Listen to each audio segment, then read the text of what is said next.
Hello बच्चों, today we shall study about the pronoun. During the last time we have completed about the kinds of noun. Noun के प्रकार हम पूरे कर चुके हैं, नाउन के बारे में जान चुके हैं, आर्टिकल्स के बारे में जान चुके हैं, प्रीपोजिशन के बारे में जान चुके हैं। और अब नेक्स्ट आता है हमारा most important parts of speech, pronoun. Pronoun का रोल भी बहुत इम्पोर्टेंट है। प्रोनाउन का रोल इंग्लिश ग्रामर में बहुत जगह मिलेगा आपको। जैसे प्रोनाउन का सिंटेक्स में होगा, प्रोनाउन का आपका चाहे भी देखिए एक्टिव पैसिव हो, चाहे वो डायरेक्ट इनडायरेक्ट हो, और चाहे आपका वो सिंथेसिस हो, चाहे आपका वो सिंपल टू सिंपल सेंटेंसेस हो, सिंपल टू कॉम्प्लेक्स हो, कंपाउंड हो, कोई भी हो, छोटे से छोटे नियम हो, जो बहुत साधारण सिंपल रूल्स के साथ भी प्रोनाउन चलेगा और आपके बड़े रूल्स के साथ भी ग्रामर के प्रोनाउन चलेगा। तो प्रोनाउन का जो फंक्शन है वो बहुत इम्पोर्टेंट है और इसका जो दायरा है वो काफ़ी बड़ा है।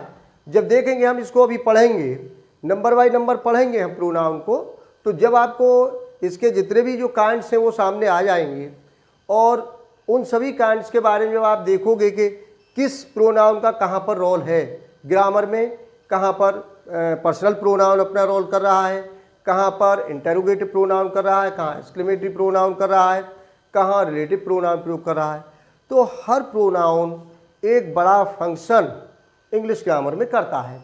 इसलिए अब आप देखिए, इनको सबको नोट करिए। जो भी हम चीज़ बता रहे हैं, जो भी इम्पोर्टेंट बातें हैं, आप अपनी कॉपी निकाल लीजिए और नोट कर लीजिए। आप एक बार में ही पूरे प्रोनाउन के बारे में पूरा बिगिनिंग टू द एंड जो भी रूल्स हैं, जो भी इससे संबंधित आपके नियम बनते हैं, वो एक साथ आपको मिल जाएंगे। इसलिए आप ध्यान से कॉन्सेंट्रेट होकर के इनको नोट कर लीजिए। तो ये डेफिनेशन आप जानते हैं। सबसे पहले हम डेफिनेशन की बात करें तो प्रोनाउन की डेफिनेशन आप जानते ही हैं। नाउन की डेफिनेशन आपको बचपन से ही, चाइल्डहुड से ही इनको रटवाया जाता है, प्रोनाउन को रटवाया, लेकिन वो कुछ नहीं ये रट रहे हैं, हम डेफिनेशन कर रहे हैं। लेकिन उन डेफिनेशन का जो निकल कर आता है रूल्स, उसमें से उनको अब आप जब मैच्योर हो गए होते हैं, बड़ी क्लासों में होते हैं, तब वो बात समझ में आती है। तो जैसे कि हमने जिस डेफिनेशन लिख लिया है कि a pronoun is a word used instead of a noun. A pronoun is a word used instead of a noun. जो शब्द संज्ञा के स्थान में प्रयोग कर रहे हैं, at the place of noun, these words which are used at the place of noun are called pronoun. जो शब्द आप नाउन के स्थान पर, जैसे राम, सीता, मोहन की जगह ही, she, it, they etcetera etcetera प्रयोग कर रहे हैं, ये एक डेफिनेशन है। ये भी डेफिनेशन पूरे प्रोनाउन को क्वालिफाई नहीं करती है। ये तो कह रही है कि जो स्थान प्राणी के नाम पर दूसरा कोई ही सीट दे ले आई आपका वो डेफिनेशन में, जबकि इसके 9 काइंड्स हैं, 9 प्रकार हैं, जहाँ पर सबके अलग अलग हैं। जब आप इसको डिटेल में पढ़ोगे तो आपको सब अलग अलग चीज़ें नज़र आएंगी कि डेफिनेशन में तो ये चीज़ें आई थी और इसकी बहुत सारी चीज़ें हैं। तो सबसे पहले फर्स्ट एंड फॉरमोस्ट इम्पोर्टेंट हमारा पर्सनल प्रोनाउन है। और पर्सनल प्रोनाउन का प्रयोग आप डायरेक्ट इनडायरेक्ट में भी पढ़ोगे, आप करेक्शन में भी पढ़ोगे, आप इसका सिंटेक्स में भी पढ़ोगे, आप इसका प्रयोग सिंथेसिस में भी पढ़ोगे, और इसका प्रयोग जनरली जो एरर आती हैं उनमें भी पढ़ोगे। तो पर्सनल प्रोनाउन के लगभग देखा जाए, जो आगे हम करेक्शन इसके पढ़ेंगे तो 20-25 करेक्शन इसके बनेंगे, जो मोस्ट इम्पॉर्टेंट बनेंगे और जो बार बार हमसे पूछे जाते हैं। कंपटीशन हो, परीक्षा हो, हर जगह हो, स्पीकिंग हो, कोई भी हो, हर क्षेत्र में वो हमको प्रयोग में लाने पड़ते हैं। अब हम पर्सनल प्रोनाउन की बात कर रहे हैं, व्यक्तिवाचक सर्वनाम की बातें कर रहे हैं। तो पर्सनल प्रोनाउन के बारे में अब आप देखिए, इसका एक टेबल है पर्सनल प्रोनाउन का, और उसको आप ध्यान से नोट कर लीजिए। वो आपको बनानी आ जानी चाहिए आज ही। उसको 2 बार बनाओ, 3 बनाओ, 4 बार अभ्यास लगातार करिए। एक बार वो आ जाएगी तो फिर आपको अब हम इसको स्टार्ट करते हैं। पर्सनल प्रोनाउन को हम इसका एक टेबल बना करके आप नोट कर लीजिए और इसको बनाइए साथ के साथ। तो सबसे पहले आप ये लाइनें खींच लीजिए इसमें। ये दूसरी लाइन खींच लीजिए, फिर तीसरी खींच लीजिए। ये टेबल आपको आनी चाहिए, और ये टेबल आपको जब आ जाएगी तो फिर आपको समझने में प्रोनाउन कोई भी दिक्कत नहीं होगी। तो आप यहाँ पर एक लाइन ये खींच दीजिए, एक छोटी स्मॉल लाइन, फिर एक बड़ी लाइन खींचो, फिर एक स्मॉल खींच दीजिए, फिर एक बड़ी खींच दीजिए, और फिर एक स्मॉल। तो सबसे पहले अब आ जाइए आप अपना, इसमें सबसे पहले होता है केस। केस होता है कारक। केस जो इंग्लिश में देखा जाए तो केस 3 हैं, कारक 3 हैं हमारे जो मोस्टली प्रयोग किए जा रहे हैं। हिंदी ग्रामर में जो भी होते हो, लेकिन ये नोट करिए कि 3 ही हैं। सबसे पहला आपका है नॉमिनेटिव केस, नोट कर लीजिए। नंबर 1 पर है आपका नॉमिनेटिव केस, हो गया आपका। ये हो गया आपका कर्ता कारक। दूसरा हो गया आपका ऑब्जेक्टिव केस, समझ गए होंगे ऑब्जेक्ट केस को। ये आपका हो गया कर्म कारक हो गया। और तीसरा है आपका पजेसिव केस, ये आपका हो गया संबंध कारक। तो ये 3 केस हो गए। एक तो हो गया हमारा नॉमिनेटिव केस हो गया, एक हमारा ऑब्जेक्टिव केस हो गया, कर्म कारक हो गया, और तीसरा हमारा पजेसिव हो गया। अब देखिए एक बात याद रखिए इन केसों में कि इनका क्रम इसी तरह से रहना चाहिए। इनका क्रम तीनों का इसी तरह से, ये नहीं है कि ऑब्जेक्टिव केस को आप नंबर 1 पर ले आए या पजेसिव को नंबर 1 पर। नंबर 1 पर आपका नॉमिनेटिव केस आएगा, सब्जेक्टिव आएगा, जिसे आप सब्जेक्टिव केस भी कह सकते हैं। नंबर 2 पर आपका ऑब्जेक्टिव केस आएगा, और नंबर 3 पर आपका पजेसिव केस आएगा। ये 3 कारक हो गए आपके। ठीक, अब 3 पर्सन हैं, उनको नोट कर लीजिए। तो आपका ये हो गया फर्स्ट पर्सन, दूसरा हो गया आपका सेकंड पर्सन, और ये हो गया आपका थर्ड पर्सन। तो ये पर्सन 3 होते हैं, ये भी जानोगे पर्सन क्या है। तो फर्स्ट पर्सन हो गया, सेकंड पर्सन, थर्ड पर्सन, 3 ही पर्सन है हमारे।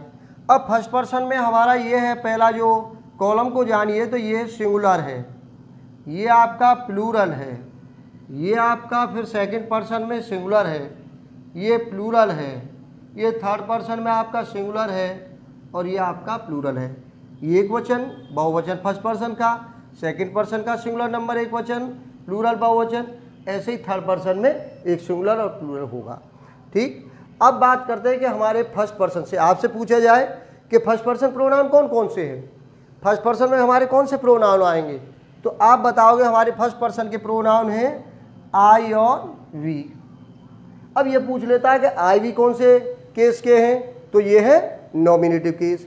नॉमिनेटिव केस में आपके फर्स्ट पर्सन में सिंगुलर नंबर में आई और प्लूरल नंबर में वी आएगा। तो याद रखिए, इतनी ही बात याद रखिए कि फर्स्ट पर्सन में हमारे आई और वी होंगे 2 प्रोनाउन, और आई एक वचन होगा और वी बहुवचन होगा।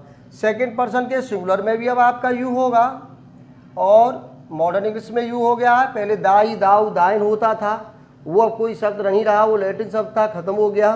अब हमारा सिंगुलर में भी यू ही रहेगा और प्लूरल में भी यू ही रहेगा आपका। थर्ड पर्सन की बात करें तो सिंगुलर में आपका ही सी और इट आएगा, और प्लूरल में बात करें तो आपका दे आएगा। समझ गए होंगे। फर्स्ट पर्सन में पूछा जाए आई वी, सेकंड पर्सन में पूछा जाए यू यू आएगा, थर्ड पर्सन पूछा जाए ही सी इट दे आएगा। सिंगुलर पूछा जाए फर्स्ट पर्सन तो आई, सेकंड पर्सन सिंगुलर भी पूछा जाए तो यू, थर्ड पर्सन में सिंगुलर पूछा जाए कि कौन सा प्रोनाउन है, ही सी इट है। प्लूरल कौन सा है, तो ऐसे प्लूरल बताओगे। फर्स्ट पर्सन का प्लूरल वी है, सेकंड पर्सन का प्लूरल यू है, थर्ड पर्सन का प्लूरल दे है। तो ये आपको, और ये सब pronoun I we you he she it they, ये क्या है, नॉमिनेटिव केस। मतलब आप जब भी सेंटेंस बनाओगे, हर सेंटेंस में ये सब्जेक्ट बनकर ही आ सकते हैं, ये सब्जेक्ट के रूप में ही प्रयोग होंगे। सेंटेंस के सबसे पहले इन्हीं का प्रयोग होगा। किसी भी कहीं भी आपने पूरे जब भी अंग्रेजी पढ़ी होगी कहीं पर भी इनका प्रयोग आपके बीच में नॉमिनेटिव केस का सेंटेंस के बीच में अंत में नहीं पढ़ा होगा, ये पूर्व में ही प्रयोग होंगे, क्योंकि सब्जेक्ट है और सब्जेक्ट का स्थान सबसे पूर्व में होता है सेंटेंस में, ये आप जानते हैं। अब आ जाइए ऑब्जेक्टिव केस पर। ऑब्जेक्टिव केस कर्म कारक है हमारा। हमसे पूछा जाए कि भाई आई का ऑब्जेक्ट केस में क्या बनेगा, तो आई का ऑब्जेक्टिव केस में मी होगा और वी का ऑब्जेक्टिव केस में अस हो जाएगा, और ये भी याद रखिए यू का यू ही रहेगा, और इसमें हो जाएगा थर्ड पर्सन में ही का हिम हो जाएगा, सी का हर हो जाएगा, इट का अट ही रहेगा और दे का देम। तो ये pronoun me, us, you, him, her, it, they, them, ये आपके क्या हो गए, ऑब्जेक्टिव केस में हो गए। तो ये ध्यान से आप नोट करके रखिए इनको। अब आ जाइए पजेसिव पर आते हैं। पजेसिव में क्या होगा कि आई का तो हो जाएगा यहाँ पर माई, वी का हो जाएगा आपका अवर, यू का योर, इसमें भी योर या योर्स हो जाएगा, ही का हिज हो जाएगा, सी का हर या हर्ष हो जाएगा, इट का इट्स हो जाएगा और देम का यहाँ पर आपका देयर हो जाएगा। पूरी टेबल को हो गया कंप्लीट, इसमें टेबल हो गई कंप्लीट। अब आप देख लीजिए कि ये फर्स्ट पर्सन प्रोनाउन है। जब भी आपको कोई दिक्कत होगी, दिक्कत क्या होती है कि जब हम आपसे देखो एक कन्फ्यूजन होता है इसमें, जब पूछा जाता है प्रोनाउन के बारे में, पर्सनल प्रोनाउन, तो वो जैसे हम पूछते हैं कि भाई ये बताइए कि फर्स्ट पर्सन के प्रोनाउन कौन से हैं। आपने बता दिया आई वी हैं। अच्छा ये बताइए कि आई का ऑब्जेक्टिव केस में क्या होगा। अब वो ऑब्जेक्टिव केस में नहीं जाता, इसको इसमें आना चाहिए ऑब्जेक्टिव केस में मी, लेकिन वो ऑब्जेक्टिव केस सेकंड पर्सन में पहुंच जाता है कि यू हो जाएगा सा ऑब्जेक्टिव में, क्योंकि दूसरे नंबर पर ये ऑब्जेक्टिव है। तो ये इस तरह का कन्फ्यूजन अक्सर दिमाग में आ जाता है। तो इस चीज़ को आप नोट करके भी रखिए दिमाग में कि ऐसा न हो पूछा जा रहा है हमसे वहाँ पर केस और हम बताने लगे उसका पर्सन। तो केस और पर्सन में अंतर आप रखिए। तो ये टेबल आप 2-3 बार, 4 बार, 6 बार बनाकर देखिए, बहुत सरल है, आ जाएगी आपको। यदि आप रेगुलरली अभ्यास करोगे तो 15 मिनट में आपकी समझ में ये आ जाएगी। और देखो क्यों ज़रूरी है, क्योंकि जब आप डायरेक्ट से इनडायरेक्ट बनाते हैं तो प्रोनाउन परिवर्तन का एक नियम होता है, सन/123 एक फॉर्मूला होता है, उसके तहत आप बदलोगे। तो पर्सनल प्रोनाउन का ही बहुत अच्छा रोल होता है और उसको आपको इनको जानना ज़रूरी है।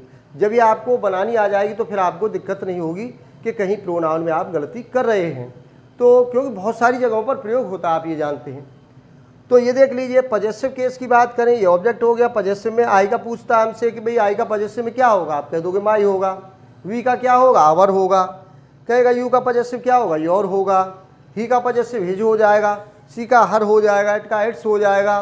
देम का देयर हो जाएगा।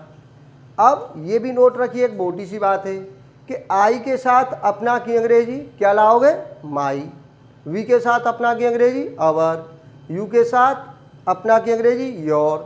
ही के साथ हिज। सी के साथ हर। इट के साथ इट्स। दे के साथ देयर। गलती क्या होगी कि आई के साथ अपना की अंग्रेजी हिज लिख दिया आपने। जैसे मान लीजिए एक सेंटेंस लेते हैं, मैं अपना पाठ याद करता हूँ। मैं अपना पाठ याद करता हूँ, ठीक है। अब हम कह रहे हैं कि भाई मैं, आई जो आपका सब्जेक्ट बना है सेंटेंस में, नॉमिनेटिव केस का है, आई और फर्स्ट पर्सन है, और मैं बोल रहा हूँ कि आई के साथ अपना की अंग्रेजी माई आएगी। हम नोट कर लेंगे ये भी चीज़। और वहाँ कर दिया कि I learn his lesson, I learn her lesson. अब आई के साथ अपना की अंग्रेजी हर कर रहे हैं आप, हिज कर रहे हैं, अवर कर रहे हैं, आपको पता ही नहीं है, क्योंकि अपना जो शब्द है उसकी अंग्रेजी हिज भी है, हर भी है, देयर भी है, योर भी है, माई भी है। लेकिन ये जो अपना की अंग्रेजी है माई, अवर, ये अपने नॉमिनेटिव केस के साथ चलती है कि आई है इसका, यदि नॉमिनेटिव करता आई है तो अपना की अंग्रेजी माई लाओगे। वी है तो क्या लाओगे, अवर लाओगे। यू है तो योर लाओगे अपना की अंग्रेजी। तो इस चीज़ में भी गलती मत करो। मोस्टली ऐसी गलतियाँ होती हैं सेंटेंसेस में और वो हमसे पकड़ में नहीं आती हैं। तो ये जब पक्की रिदम में होंगी, आपके दिमाग में एक अभ्यास में होंगी, तो फिर वो आपको पकड़ में बड़े आसानी से आ जाएगी और लिखने में भी आपको गलती। तो जब हम कॉपियाँ देखते हैं चेकिंग में इस तरह के सेंटेंसेस में या कोई चीज़ आती है तो वहाँ मोस्टली स्टूडेंट कहीं ना कहीं ऐसी गलती करता है वो कि जहाँ हिज आना था वो देयर लिख रहा है और देयर का बड़ा मिस्टेक करता है, और जहाँ प्लूरल है दे के साथ देयर आना वो हिज ही लिख रहा है। बहुत 30-40% कॉपियों में ऐसा मिल जाता है। तो इन चीज़ों का इसमें प्रोनाउन में ध्यान रखिए। अच्छा, इसके अलावा इस प्रोनाउन का क्या रोल है, इसके करेक्शन अपने हैं तो 20-25 करेक्शन है इसके, कि वर्ब पर भी ये फंक्शन करेगा कि जब दो प्रोनाउन एंड से जुड़े हैं तो वर्ब किस तरह की आएगी, आइदर और से जुड़े हैं तो वर्ब सिंगुलर आएगी या प्लूरल आएगी, एज वेल एज से दो प्रोनाउन जुड़े हैं तो वर्ब कैसे आएगी, एक ही सेंटेंस से फर्स्ट सेकंड थर्ड तीनों प्रोनाउन का प्रयोग है तो उनका क्रम क्या होगा। ये सब इम्पोर्टेंट नियम हैं, इनको तो हम डिटेल में आगे पढ़ेंगे। अभी आपको कितना सीखना है, ये चीज़ सीखनी है। जब हम आगे बढ़ेंगे, जब इनके करेक्शन की बात करेंगे, करेक्शन ऑफ प्रोनाउन की, तो हम पूरे इसके जो 50-60 करेक्शन है प्रोनाउन के, सभी 9 प्रकार के प्रोनाउन के, उनको हम आगे पढ़ेंगे। बहुत बहुत धन्यवाद, और इसको नोट कर लीजिए और हमारे इस चैनल को सब्सक्राइब कर लीजिए। आपको यदि ग्रामर का एक वेटरन बनना है, महारथी बनना है, ग्रामर को आपको स्ट्रॉन्ग बनाना है, एक अच्छा स्पीकिंग और एक स्पीकर बनना है, आपको एक राइटर बनना है आपको, तो आप ग्रामर को अच्छे से पढ़ लीजिए और फिर देखिए आप कितना बढ़िया आप स्पीकिंग करोगे, कितना बढ़िया आपका राइटिंग वर्क होगा, और सब तरह से आपकी एक कमांड लैंग्वेज पर बन जाएगी इंग्लिश की। क्योंकि आप ये भी नोट कर लीजिए कि you should be definitely understand the language English, क्योंकि modern age is age of English. आपकी देखिए, आपने धीरे धीरे आप देख रहे हैं कि जो हिंदी थी वो कहाँ चली गई है, किस स्तर पर आ गई है। और जैसे संस्कृत पुराने समय में, हमारे समय में जब हम छोटी क्लासेस में पढ़ते थे तो संस्कृत का एक विषय होता था, बहुत सारे लड़के लेते थे, लड़कियां लेती थी और संस्कृत को बहुत अच्छा विषय मानकर पढ़ते थे, लेकिन वो खो गई। हिंदी तो कंपलसरी रहती थी, चाहे साइंस का स्टूडेंट हो या आर्ट का स्टूडेंट हो। लेकिन आज देखिए उल्टा हो गया, सब हिंदी मीडियम से पढ़ते थे हम लोग, साइंस को भी हिंदी में पढ़ रहे हैं, एसएसटी को भी हिंदी में पढ़ते थे ये सब, लेकिन आज इन सबको इंग्लिश में पढ़ाया जा रहा है। केवल संस्कृत की तरह से एक हिंदी की किताब बची है। तो जितने भी, क्योंकि जिस तरह से वास्ट नॉलेज आ रही है, इंटरनेशनल लैंग्वेज आ रही है, दूसरे देशों से जो डिस्कवरीज आ रही हैं वो सब थ्योरी इंग्लिश में आ रही हैं। अब जैसे मेडिकल का कोर्स कर रहे हैं तो वो सब थ्योरी कहाँ से आ रही हैं, बाहर के जो भी अच्छे प्रोफेसर्स हैं, साइंटिस्ट हैं, वो लिख रहे हैं, तो उनकी जो थ्योरी है वो इंग्लिश में है। उनके नाम भी जो भी अपना डिस्कवरी में प्रयोग करते हैं वो सब इंग्लिश में करते हैं। तो इसलिए आपको इंग्लिश से कोई आविष्कार नहीं होने वाला है भले ही, लेकिन एक लैंग्वेज के रूप में आपको इस पर कमांड करनी चाहिए। यदि आप एक अच्छा एक ऑफिसर, एक लेक्चरर, एक इंजीनियर, एक डॉक्टर, कुछ भी बनना है तो इंग्लिश को आपको सबसे पहले प्रायोरिटी देनी है, इसे अच्छा बनाना पड़ेगा। तो आपका बहुत बहुत धन्यवाद। आप पढ़ते रहिए लगातार और समय का सदुपयोग करते रहिए, क्योंकि टाइम बहुत ज़रूरी है और पढ़ाई एक तपस्या है। और सरस्वती को अपनी जीभ पर बैठा लीजिए, क्योंकि सरस्वती की कृपा होगी जीभ पर आपके तो पढ़ोगे आप, और सरस्वती के साथ ही आपकी लक्ष्मी आती है। ये कलम आपकी क्या है, लक्ष्मी है, पैसे उगलती है। इसलिए आपको ये सब सरस्वती को मनाना है, उसके चरणों में पड़े रहना है, पढ़ना है, ज़्यादा से ज़्यादा आपको अपने पास ज्ञान का भंडार करना है। ठीक है, आप पढ़ते रहिए और आपका बहुत बहुत धन्यवाद।